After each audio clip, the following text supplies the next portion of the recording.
An update regarding the federal response. Deanne, over to you. Thank you for joining us. Yeah, absolutely. Good morning, Karine. I just want to make sure first that you can hear me okay. Wait, I think we need to turn it up, guys. You want to try one more time, Administrator? Yep. Does this sound any better? Much better. Thank you. The floor is yours. All right. Thank you very much. And good morning, everybody. As you just heard, I did arrive here on the ground very early Saturday morning at the direction of the president. And it gave me the opportunity to spend 2 full days, one full day with Governor Green and the second full day with my staff, as well as members of the governor's staff, to get a true understanding of what the impact is here on the ground. I met with some of our federal officials that have been deployed, and I also had an opportunity to talk to survivors and hear from them really some harrowing stories of survival as they evacuated from the area and sought shelter. While we are here and as we continue to closely monitor the situation on the ground, we are continuing to prioritize the safety and the well-being of the Hawaii residents in coordination with our state officials and all of our federal partners. As residents continue to mourn the loss of their friends, their loved ones, their neighbors, the loss of their homes and their way of life, we know and let them know that we are mourning with them. Nothing can prepare you for what I saw during my time here, and nothing can prepare them for the emotional toll of the impact that this severe event has taken on them. And as you heard, I have been in continuous communication with the president since these fires started.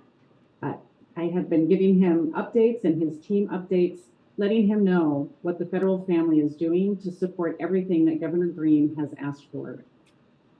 A part of that, at the request of the state of Hawaii, FEMA has activated our Transitional Sheltering Assistance Program, which is now available for eligible residents who were displaced from their home.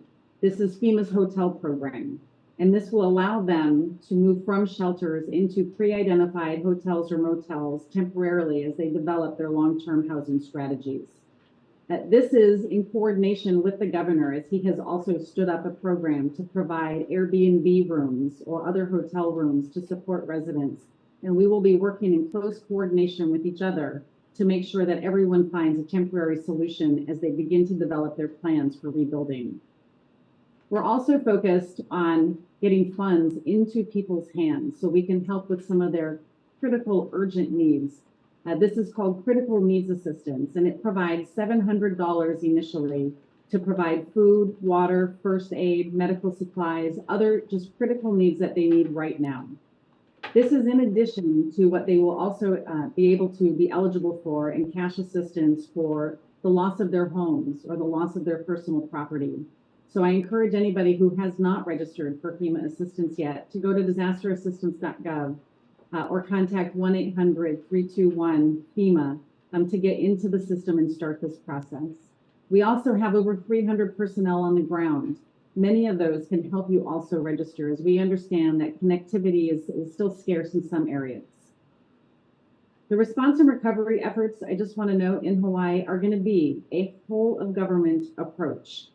We rely on the experts of dozens of our partner agencies to make sure that we have all of the right resources to support the recovery needs for this area and to make sure that we are successful in providing relief to survivors. We also want to make sure that we are getting all of the appropriate information out to survivors. So we are working with our state and local partners to ensure that our outreach and our messaging is also culturally responsive and that we can get messages out to people so they know what is available for them. We have been on the ground since day one. We have an office here on Oahu that is staffed with personnel and integration members that work side by side with the state of Hawaii each and every day. So we were able to quickly integrate in with the governor's team as these fires started to arise. Our regional administrator was also on the ground already for a pre-existing meeting. And so he was able to connect with the governor as these fires were starting to make sure we were moving the right resources. And our federal partners, as you heard, the Coast Guard and the Department of Defense, were providing life-saving rescues as this fire was evolving. The coming days and the weeks, they're going to be tough. They're going to be difficult as people process what they have lost and what the road ahead looks like. But we are going to be with the people of Hawaii, as I have committed to the governor, every step of the way. We are already seeing a tremendous amount of efforts and resiliency across the community as they are coming together to support each other as they work through what this is going to look like in the future. And together with our voluntary agencies and our federal partners, we will be in Hawaii every step. Thank you. All right, she'll take a few questions. Go ahead, Nancy. Thanks, Karine. Administrator Criswell, it's Nancy Cordes from CBS News. As I'm sure you know, there was a serious housing shortage in Hawaii even before this disaster happened. Is FEMA looking at building any kind of temporary housing or temporary schools on Maui while people work to rebuild, given the fact that it's going to take them potentially several years to rebuild their homes? And even if they're out there right now looking for someplace for their families to stay short term, it's possible they won't find it. The governor and I spoke at length about the housing shortage and what the challenges were going to be. He had already conducted a housing assessment and had plans in place for things that he was going to do to increase the housing stock here.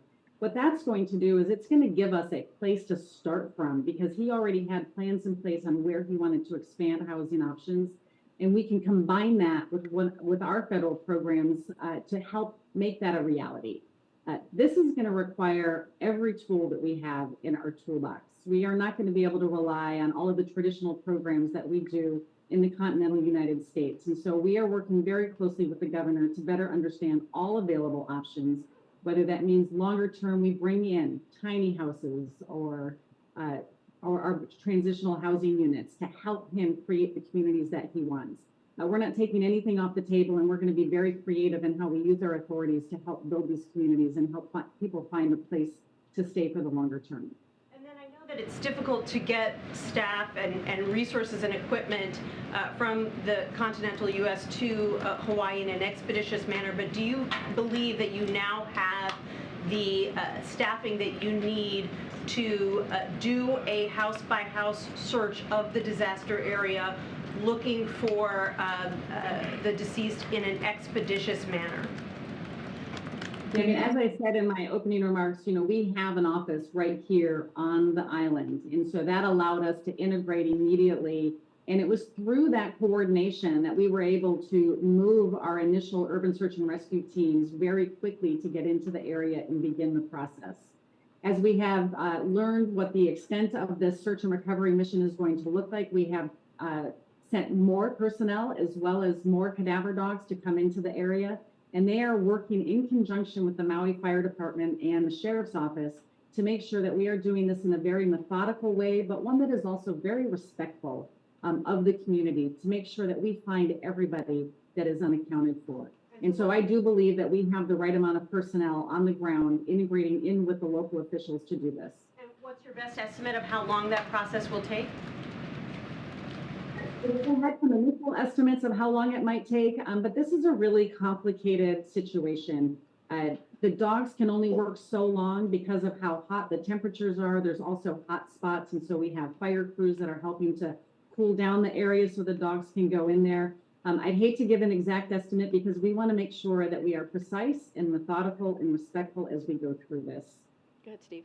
Is it possible for the president to visit without interfering with the rescue effort? Right now, our focus is on making sure that we are doing everything we can to account for everybody that has been unaccounted for. And the president has given me the space to make sure I'm bringing in all of the appropriate federal personnel and resources to do that. And so we will continue to do that right now. We want to make sure that they have, all of the resources and the space that they need and not disrupt operations right now. So no visit by the president is on schedule at this moment? At this point, again, we just want to make sure that we are working to help this community identify everybody that's missing, and we need to stay focused on that right now. Good. Thank you, Administrator. Just to be clear, has the federal government been able to fulfill every request that the state has made so far for assistance? And are there any delays that you are aware of right now, given obviously the unique challenges of Hawaii's location? The resources that are needed, we continue to work with the governor and his team to better understand what they need. And as soon as they make a request, we get that request in process. One thing that I talked with the governor and his team about is even if you think that you might need something a week from now or 2 weeks from now, let us know ahead of time so we can get that resource moving. If we don't need it, we'll turn it around. So at this point, I have no awareness of anything that we have not been able to meet, and we will continue to build up our presence here on the island to support this. This is going to be a long-term recovery operation. We have the resources we need today, and as we continue to identify what the needs are, we'll continue to move more in. And you mentioned how, obviously this is an ongoing, lengthy process. Cadaver dogs so far have only covered about 3% of the fire area. I think 96 victims have been discovered so far. Can you give us a sense just of how much should we be braced for? Are we talking hundreds of deaths here? I would, again, defer you to the state for what they think the total estimate will be. You have to understand the situation on the ground right now. It is extremely hazardous. There are structures that are partially standing that engineers have to clear first to make sure it's safe for the search and rescue teams to go into, make sure it's safe for the dogs to go into. We also have to make sure the dogs are able to continue their job, and right, so they have their own work rest cycles. And so again, we want to make sure that we're doing this as quickly as possible, but that we do it in a way that's methodical and appropriate and culturally sensitive to make sure that we are going to be able to account for everybody. And so we need to give them the space and time to do that. We have brought in additional canine dogs, cadaver dogs. They are on the ground today, and I believe there's a few more coming, and additional search and rescue personnel to come in and support this effort. Good, Sonia. There are, I believe, tens of thousands of active duty military personnel in Hawaii. And I believe the Pentagon said this morning that they haven't yet gotten involved in any of the recovery efforts yet. Does FEMA see a need to get that personnel, that military personnel in Hawaii involved in the recovery efforts, in the aid distribution efforts, anything along those lines? The Department of Defense is one of our strongest partners, and we work with them on all of these different types of severe weather events that we are responding to. We are in communication with Indo-PACOM here as to what resources we can utilize as we go into the recovery effort. We have already mission assigned the Army Corps of Engineers to help support the debris mission. And we will continue to work with the governor, again, to understand what resources he needs, and we will bring in whatever federal partner we can to support that. Very nice that we have a large military presence here that we can tap into that helps expedite getting those resources in place faster. Good, Jordan. Thanks, Administrator. The administration included $12 billion for the FEMA's Disaster Relief Fund in the supplemental request sent to Congress last week. Given the extent of the wildfire damage, do you anticipate asking for more, essentially, to plus up that request, and will you submit that to Congress? As we were monitoring the health of the Disaster Relief Fund, what we take into account, and we were anticipating what the deficit would be later in September, we took into account events just like this so we could support the initial response efforts. And so we do have adequate funding to do the response that we're doing right now, but we will need additional funding to ensure that all of our other recovery projects can continue and not get delayed until the next fiscal year. Administrators Kelly O'Donnell from NBC. Can you speak to the issue of ongoing communications? In the earliest crisis, that was a problem and people getting information, whether it was the warning systems or any of that. But with towers down and difficulty, how much is the inability to communicate with the citizens, with each other, still an ongoing part of what you're dealing with, and what can be done to augment communication capabilities? No, I can't speak to the initial communications and the warning. What we are really focused on right now is making sure that we do have continuous communication to help people understand what resources are available, what the next steps in the process are going to be, and where they can go to get more information. There's going to be plenty of time for us to go back and learn some lessons from how the initial event unfolded, but we really need to stay focused right now on making sure that they have accurate information on what resources are available, to make sure that they understand that they can register for assistance with FEMA and that we are going to be able to provide them some additional support throughout this recovery process. And if I could just follow up on that, but cell towers are down, people don't have access to their devices. Is there a concern that people aren't able to get the information simply because of the extent of the devastation? There are some cell towers down, but where I was yesterday, I went into 2 different shelters on Saturday, another one on Sunday, and people had communication. They had cell phones, but we also have personnel in those shelters, and there's multiple shelters around the island, and we are continuing to send people into the shelters. The Red Cross is there, our personnel are there, and we're going to stand up a disaster recovery center here in the coming days, which will be a one-stop shop that will have federal personnel, state and local personnel, as well as the insurance industry, so people can start this process of rebuilding. Thank you. Kayla Tausche, CNN.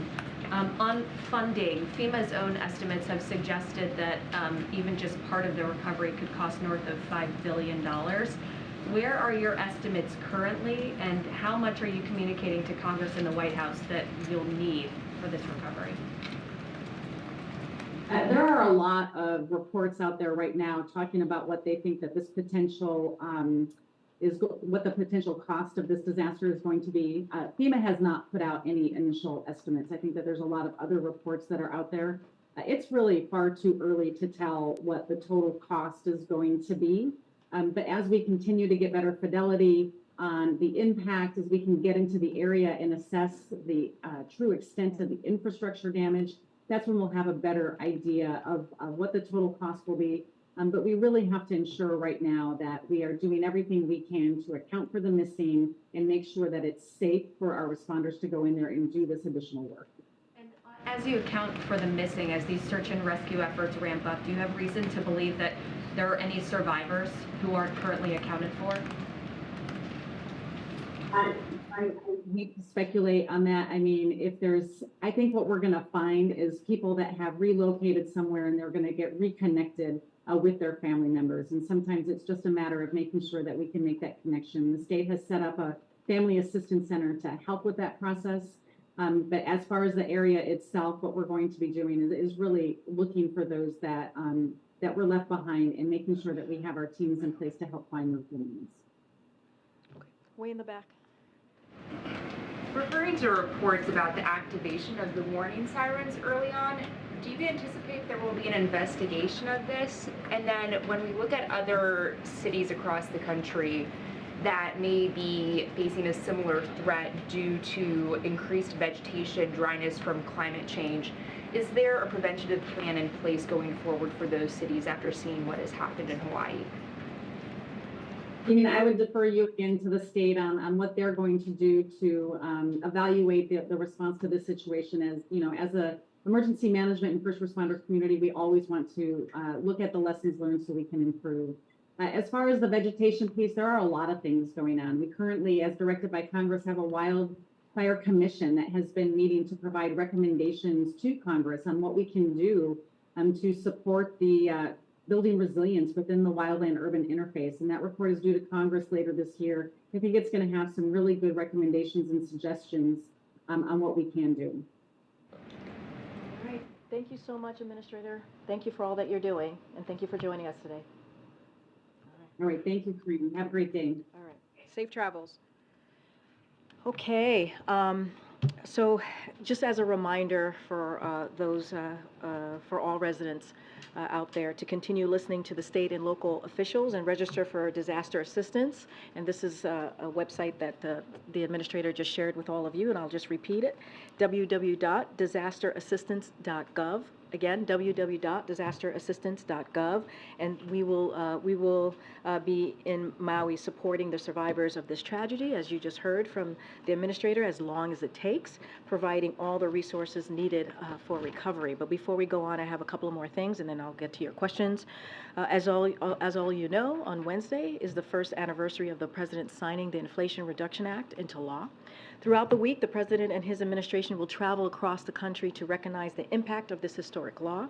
And tomorrow, the president will travel to Wisconsin, Milwaukee specifically, where he will visit a clean energy manufacturing company, and the vice president will travel to Seattle, Washington, and visit a company leading in the construction of energy efficient buildings. She will be joined by second gentleman and also Energy Secretary Jennifer Granholm. On Wednesday, the president will hold a celebration in the East Room where he will speak alongside Agriculture Secretary Vilsack, EPA Administrator Regan, Speaker Pelosi, Leader Schumer, and many others. Also Wednesday, Senior Advisor John Podesta and Domestic Policy Advisor Neera Tanden will join us here at the briefing room. These officials and others traveling throughout the week will discuss how the Inflation Reduction Act is key to Bidenomics and building the economy from the middle out and the bottom up. It does that in 5 key ways. The Inflation Reduction Act is the largest investment in climate action in history and puts us on a path to reduce emission by 50% by 2030. Secondly, the Inflation Reduction Act invests in America with more than $110 billion in private sector investments in clean energy manufacturing announced in the last year alone. The Inflation Reduction Act is lowering energy costs with several utility companies already announcing consumer rebates, including $400 million from Florida Power and Light. The Inflation Reduction Act is lowering healthcare costs by capping insulin at $35 for seniors, saving nearly 15 million Americans $800 per year on health insurance, and allowing Medicare to negotiate lower prescription drug prices. And lastly, the Inflation Reduction Act is making the wealthy pay more of their fair share by cracking down on wealthy tax cheats and requiring large corporations to pay a 15% minimum tax. That's quite a lot of good done by one piece of legislation, a historic piece of legislation, and the president and his team are excited to bring that message to the American people throughout the week. And with that, Sungmin. Okay, thanks, Karine.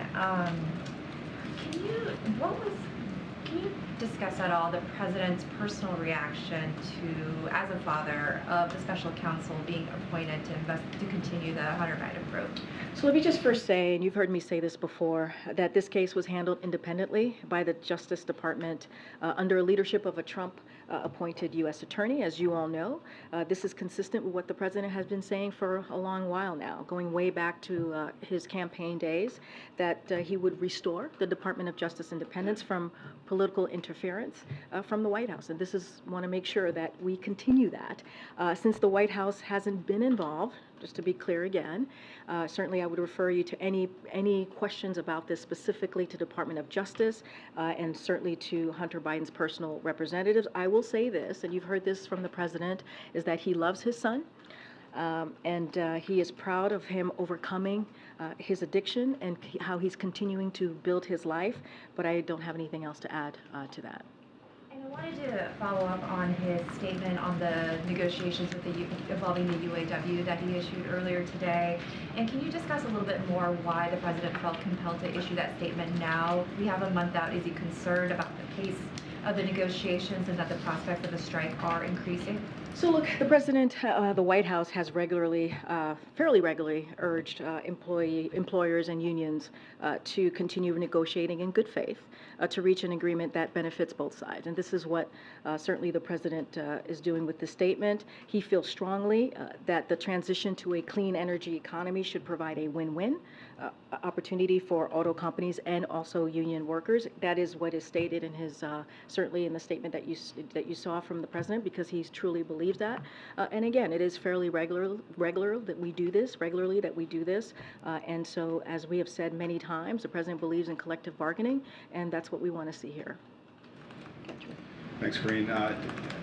Given what the administrator said about the perils of the president traveling to Hawaii now, does he want to travel there eventually to survey the damage and meet survivors? So obviously I don't have anything to announce at this time. Look, we're going to continue to have conversations with the administrator, certainly the governor in Hawaii, on what the opportunities might be, what that may look like for a trip, but right now we just don't have anything to share. And any plans for him to speak publicly about the death toll?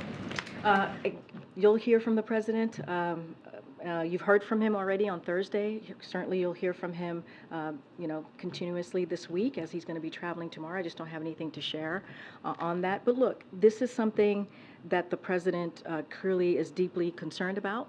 That is why you heard we had the administrator zoom in, right? Clearly from where she is in Hawaii to talk directly to all of you, to take your questions.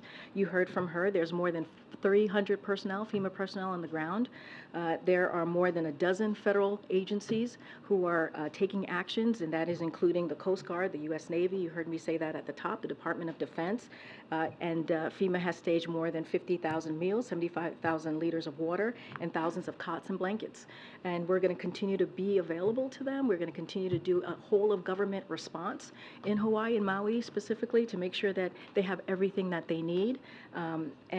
Look, you're going to continue certainly to hear from us on this issue. Just really quickly, I want to follow up on Sun Min. What's the level of concern inside the White House about a potential work stoppage at U.S. auto plants, given the tense nature of that negotiation? So look, I'm not going to get into hypotheticals from here. What I can say is the president believes in collective bargaining.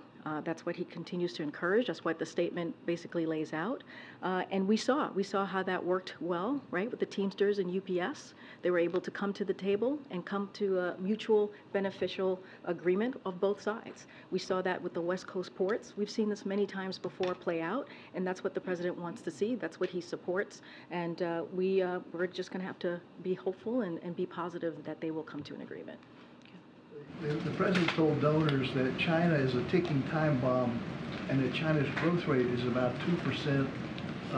China estimates their growth is higher than that. Where did the president come up with that number? Well, as you know, the president speaks very candidly, and he'll continue to do so about the PRC and our legitimate differences and disagreements. The president has not shied away from that in the last 2 years. It should come as no surprise that sometimes he will have tough things to say about each other, right? And we certainly are not alone in that, in those comments. So the president believes that diplomacy, including the recent high-level engagements undertaken by U.S. officials over the past few months, is the responsible way to manage our competition. Diplomacy is the way that he believes is the best way to lead forward, especially as we're talking about our foreign policy, our national security. And so that's what the president's going to continue to do. But obviously, he's never shied away on sharing his comments candidly. Secondly, a top Israeli official, Ron Dermer, is visiting Washington this week. What's the status of these talks between Israel, Saudi, and the United States aimed at a normalization deal? So this is part of a broad spectrum of, well, they're going to talk about a broad spectrum of issues, but this is part of a regular routine engagement, nothing new here. As we've said in recent readouts of engagements with our Israeli partners, we agreed to continue to work together on several issues and stay in regular contact, and this is certainly part of that conversation, part of the agreement that has come, that both sides have come to agree on. Okay, Mary. Following up on the special counsel, you've said the president wasn't in business with his son, but now that this investigation is in the hands of a special counsel, which does have some more sweeping authority, just to be clear, can you say with certainty that David Weiss isn't going to unearth any connections between the president and his son's business dealings? Look, I'm going to continue saying what I have said before. The president was not in business with his son. That still stands. And just don't have anything else to add. I've been very clear about that. The president's been very clear about that. Anything else specific to this case, I would have to refer you to the Department of Justice. Can you say it all? It certainly seems that you all thought this was behind you a couple weeks ago. Now the president's son is facing a possible criminal indictment right in the middle of an election. I mean, is the president frustrated that this plea deal is falling apart? So here's what I can say about all both questions that you just asked me. Look, so if you think about what Republicans in Congress have tried to do for years, right? They have been making claims and allegations, right, about president on this front over and over again. And month after month, year after year, they have been investigating every single angle of this and looking at for any evidence to back their allegations. That's what they've been done for years, for months, and we've seen it over the past several weeks. And what's been the result of that? If you ask yourself what we have seen from that, they keep turning up documents and witnesses showing that the president wasn't involved, never discussed these business dealings, and did nothing wrong. There's been zero evidence showing otherwise, and so that's what we have seen over the past several months. That's what we have seen over the past several years, so I'll leave it at that. Thank you, Karine.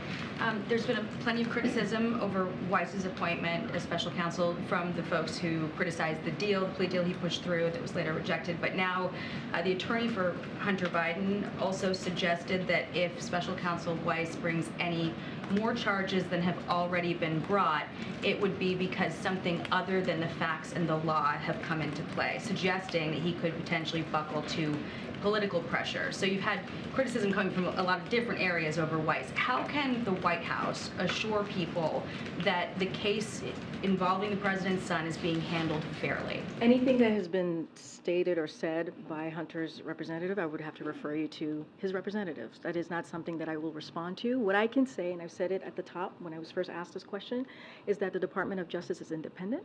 That is what the president believes. He believes that this White House will not politicize the Department of Justice.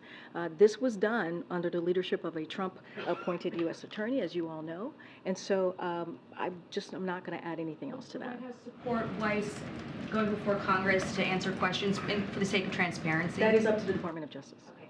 And then on Iran, former Vice President Mike Pence said that the unfreezing of those assets would amount to the largest ransom payment in American history. And then you also had the Israeli Prime Minister Netanyahu saying arrangements that do not dismantle Iran's nuclear infrastructure will not stop its nuclear program, will only provide it with funds that will go to terrorist elements sponsored by Iran. So most, if not all, Americans support bringing home hostages, but is the administration not also concerned that at the same time it's talking about giving Iran $6 billion, they're considering putting, Marines on commercial vessels to bolster security against this state? So a couple of things. You asked me two questions, so I'll take the first one. So I want to be clear that the negotiations for the release and return of the United States are ongoing. To the United States of these 5 individuals, they are ongoing. Just to be even more clear, what is being discussed isn't a payment of any kind. These aren't U.S. dollars. They aren't even taxpayer dollars. What's being pursued here is an arrangement wherein the Iranian people can, with the oversight of the U.S. Treasury Department, Qatar, and aid organizations, avail themselves of Iranian funds that had been held in a South Korean account since 2018. This is the money that the previous administration allowed Iran to make and keep in a special accounts.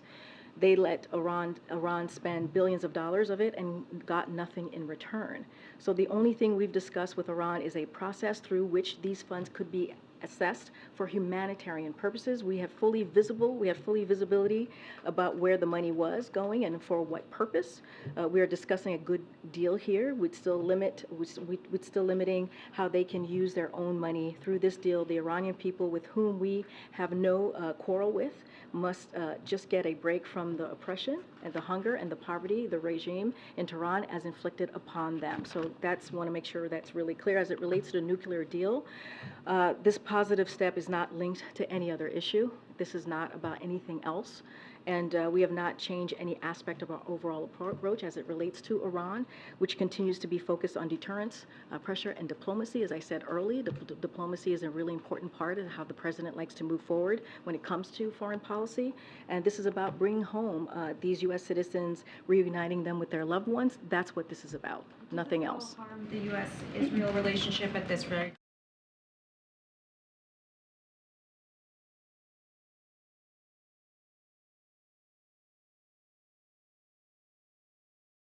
And we've been very clear about that, and we're going to make sure we do everything that we can to get these U.S. citizens who were wrongfully detained, let's not forget that, wrongfully detained, back home to their families, and that's the president's priority. Go ahead.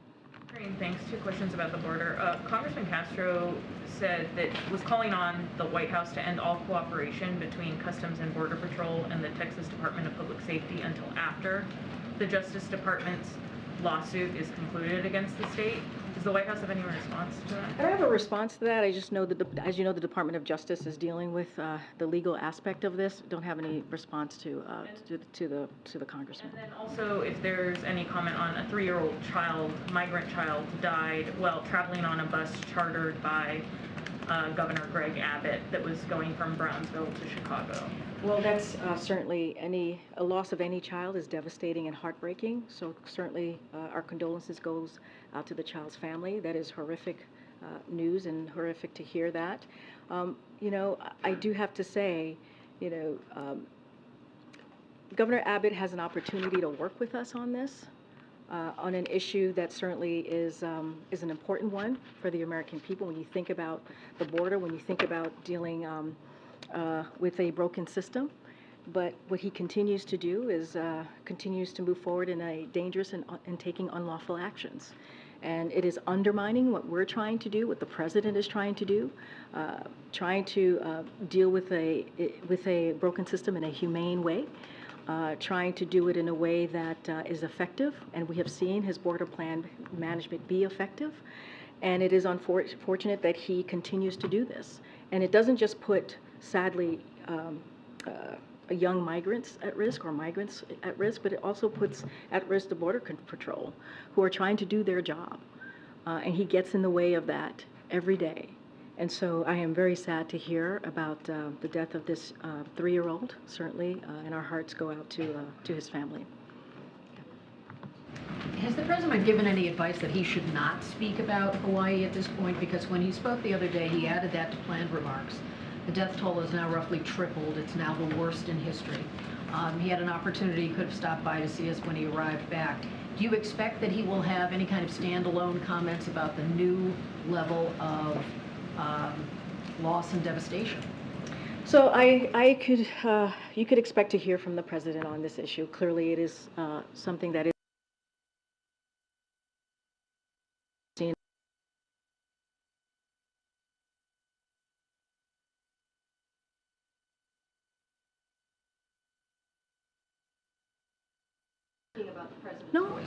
No, I just said you'll hear from the president on this. I don't have anything to announce at this time, but certainly he's the president, right? You're going to hear from him. You heard from him on Thursday, and then you've heard from the administrator for the past several days. And so what the president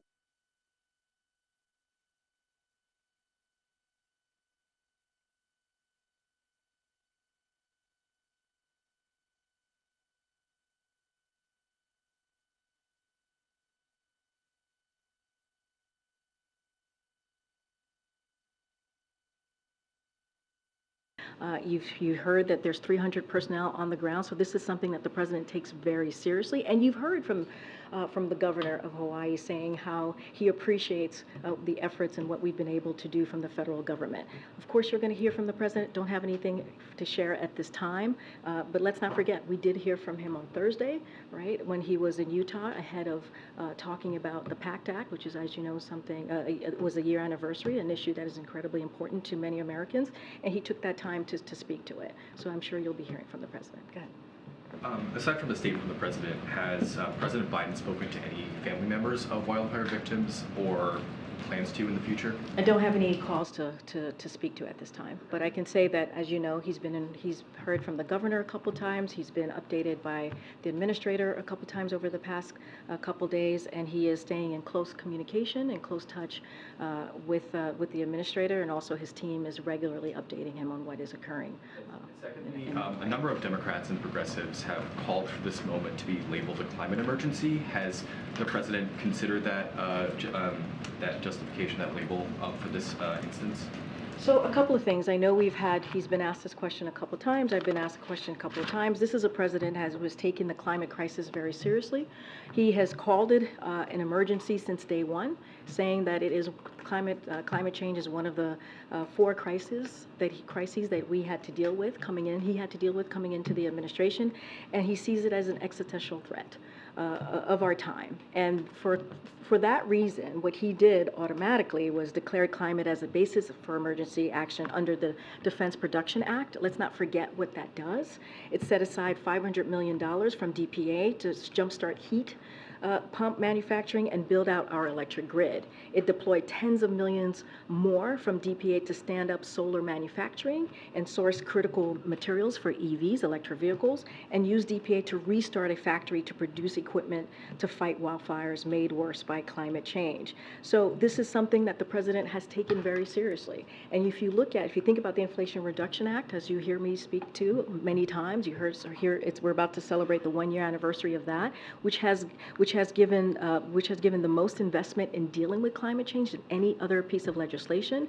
And what Republicans in Congress are trying to do, they're trying to take that away. They're trying to repeal IRA, and that is a problem.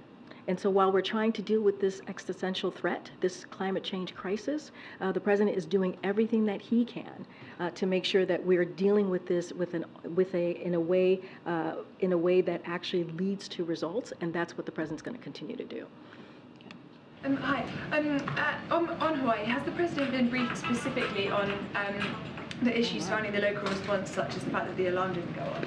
I'm sorry, the music distracted me. I'm sorry. So has the president been briefed specifically on the issues surrounding the local response, such as the fact that the alarm didn't go off, or the fact that some people are saying that there wasn't a clear evacuation plan? So look, I know that there's an investigation going on that particular question that you're asking me, so I'm not going to get ahead of that. You got control of that, my friend? Okay. All right. There's only a briefing happening right now. Okay. And so there's going to be investigation done on that. I'm not going to get ahead of that. So certainly would refer you to the state officials. What we're focused on, and I've been very clear, the administrator have been very clear on providing residents of Hawaii with all of the support and resources that they need at this time. And so that's going to be our focus. And we'll let the local government deal with the investigation. Go ahead. Karine, NPR has obtained a trove of inspection reports regarding these ICE detention facilities, privately controlled ICE detention facilities. And some of these documents show that there were egregious behaviors going on, negligent care. I know during the 2020 presidential campaign, Biden committed to ending these for-profit ICE detention facilities. That has not happened so far. Can you explain why the administration still is relying on that? So I have not seen the report. That's something that I would want to talk to our team about before responding to your particular report. I think the president is still committed to that, to what he laid out during his campaign. Just don't have anything here to share beyond that, beyond his commitment that he is certainly going to continue to stay focused on. But I just don't have anything specific on where we are with that particular ICE detention closure. Sorry, one quick follow-up there. My understanding is that the ACLU has said that under President Biden, a larger percentage of ICE detainees are in these privately run facilities than compared to the Trump administration. And I just want to understand how that is possible, kind of with the commitment that you all have expressed to moving away from the detention facilities. Well, look, let me first say that, we've been very clear. This is a broken system, that we've done everything that we can to make sure we move forward in a humane way, right? That is something that we have been committed to, and that is a path that we certainly have gone down. As it relates to the ICE detention, the private detention, again, I would have to go back to the team and see where we are with that. I have not seen this investigative reporting that you all have done, but I want to make sure I answer it in a fulsome way, so I need to just make sure I check in with the team, and we'll get back to you on that. All the questions that you have, I'm sure the team will get back to you on that. Go ahead. And welcome to the briefing room in your new role. Thank you, I appreciate it, Karine. You mentioned earlier the fact that David Weiss, as U.S. Attorney, was appointed by former President Trump. That has been a fact that many Democrats, many allies of the White House have used to defend the plea deal that was previously in place, as well as the 5-year time frame that this investigation had been taking. And so I'm wondering, if the president believes that appointing a special counsel or transitioning Weiss to special counsel bolsters the independence of that investigation. That is something I'm just not going to speak to. We believe in the independence of the Department of Justice. I'm just not going to speak to that from here.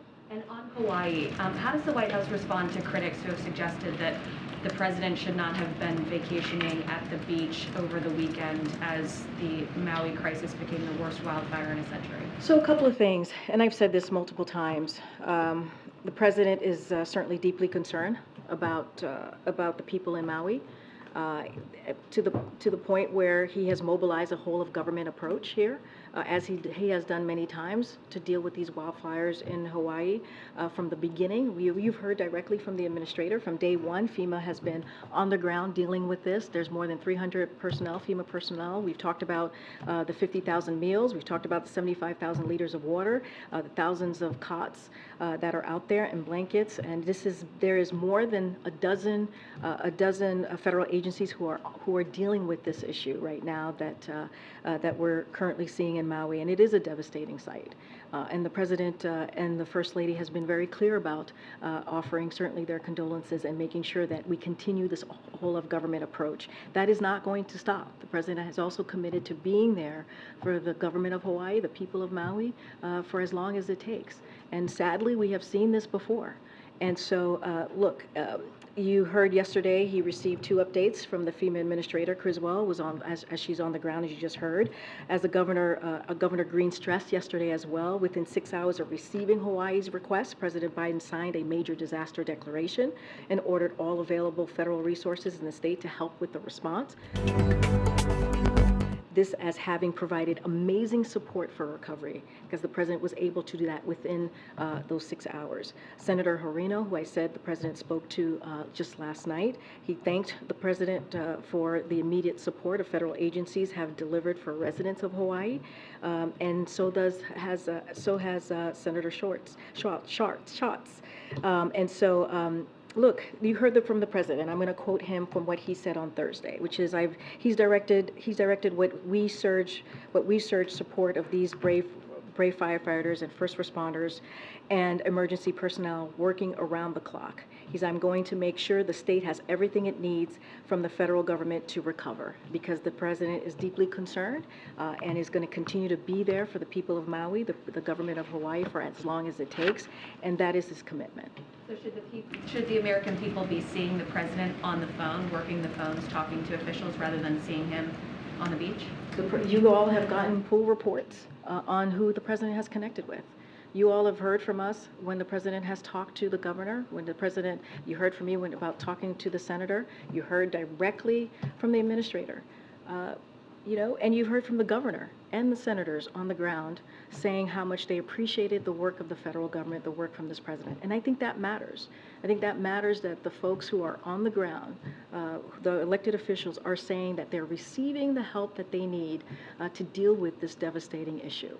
And that's what you're going to continue to hear from this administration, and that's what you're going to continue to see.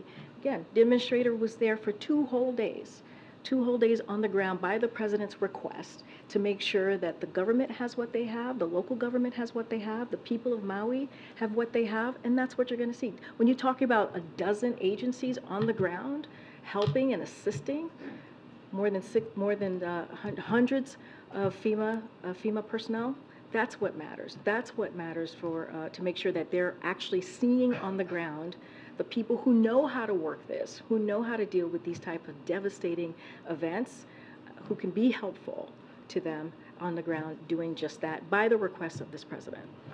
Okay. On the supplemental that was sent to Congress on the Ukraine portion, I'm curious if you could detail any conversations maybe that have already been going on with the Hill about the swiftness of that process, and secondly, if there's any concern from the President or the administration about what has been up to this point pretty broad bipartisan support for Ukraine aid starting to slip.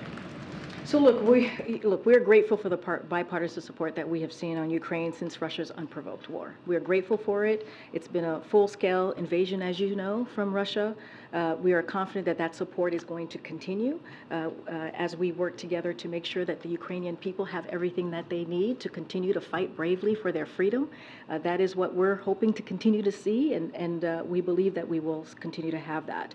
As it relates to our engagement with Congress, senior administrator officials, including the OMB Director Shalonda Young and our Legislative Affairs shop, have had numerous conversations, numerous calls with lawmakers on the ground with both parties to explain exactly the need and highlight the emergency nature of this request. So we've been having those regular conversations. We'll continue to engage with members of Congress. That's something that we have done, that we do pretty regularly, and to underscore the importance of this, of delivering these bipartisan. Remember, this has been done in a bipartisan way, and we believe that this will continue in a bipartisan way. Remember, the Ukrainian people are fighting for their democracy. They're fighting for their freedom, and we believe that it is important that we continue to support them. Let's not forget Russia's unprovoked war, full-out war on the Ukrainian people. With that, we'll see you on Wednesday here in the briefing room.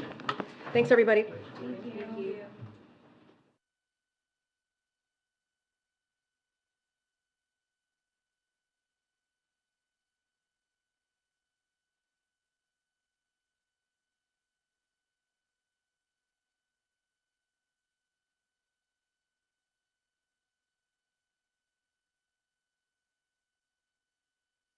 you.